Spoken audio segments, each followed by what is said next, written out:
രാവിലെ 8 മണി കഴിയുമ്പോഴത്തേക്ക് വീടിൻ്റെ മുന്നിലൂടെ പോകുന്ന മീൻകാരൻ ചേട്ടനാണ് കേട്ടോ. ഈയിടെയായിട്ട് ഇപ്പോൾ സ്ഥിരം പുള്ളിയോടാണ് മേടിക്കുന്നത്. വീക്കെൻഡ്സിൽ മാത്രമാണ് മാർക്കറ്റിൽ പോയിട്ട് മേടിക്കാറുള്ളൂ. പിന്നെ രാവിലെ തന്നെ മുൻപിൽ വരുന്നത് കൊണ്ടും പലതരം മീനുകൾ പുള്ളിയുടെ അടുത്ത് ഉണ്ടാകാറുള്ളത് കൊണ്ടും അതിലുപരി ഏറ്റവും ഫ്രഷായ സാധനം എത്തിക്കുന്നത് കൊണ്ടും പുള്ളിയുടെ അടുത്തു നിന്നാണ് ഇപ്പോൾ സാധനങ്ങൾ മേടിക്കാറ്.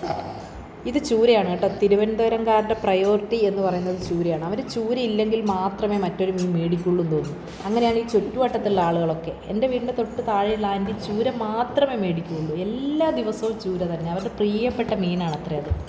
നമ്മുടെ നാട്ടിലൊക്കെ ആണെങ്കിൽ വല്ലപ്പോഴും ഒക്കെയാണ് ചൂര മേടിക്കുക. അതിഥികളൊക്കെ കുറേ പേരൊക്കെ ഉണ്ടെങ്കിൽ നല്ലോണം വറ്റിച്ച് വയ്ക്കാൻ ഞങ്ങൾ അങ്ങനെയാണ് വീട്ടിൽ മേടിക്കാറ് കേട്ടോ. അല്ലെങ്കിൽ നമ്മളധികം മത്തി അയല അങ്ങനത്തേനൊക്കെ അല്ലേ പ്രയോറിറ്റി കൊടുക്കുക. പിന്നെ ഇവിടെ ആരും പേശുന്നതൊന്നും കണ്ടിട്ടില്ല കേട്ടോ. പക്ഷെ നമുക്ക് അതൊന്നും പറയാമല്ല. ഞാനൊക്കെ ആദ്യം പുള്ളിയോട് മീൻ മേടിച്ച് ഇങ്ങനെ മീൻ പേശുമ്പോൾ 2 കൂടി ഇടിച്ചേട്ടാ അല്ല ഇത്ര പൈസയ്ക്ക് എന്നൊക്കെ പറയുമ്പോഴത്തേക്കും ലോഹിത്തിലൊക്കെ തന്നെയാണ് പറയുക. ഇപ്പം കൂടെയുള്ളവരൊക്കെ ഇങ്ങനെ അന്തം വിട്ട് എന്നെ നോക്കുന്നുണ്ടിട്ടുണ്ട്. ഇപ്പം പിന്നെ എല്ലാവർക്കും ഒരു ശീലമായിട്ടോ. എനിക്ക് തോന്നുന്നു ഞാനങ്ങനെ പേശിയ പിന്നെ എൻ്റെ കൂടെയുള്ള ആൻറ്റി അത്യാവശ്യം പേശി തുടങ്ങിയെന്നുള്ളതാണ്. എങ്ങനെയാണെങ്കിലും സംഭവം കയ്യിൽ നല്ല ഫ്രഷ് മീൻ കിട്ടും. ഞാൻ കുറച്ച് കണ്ണനയല എന്ന് പറയുന്ന മീനൊക്കെ മേടിച്ച് പതുക്കെ മീനിലോട്ട്, അതാകുമ്പോൾ നന്നാക്കാൻ എളുപ്പമാണ്.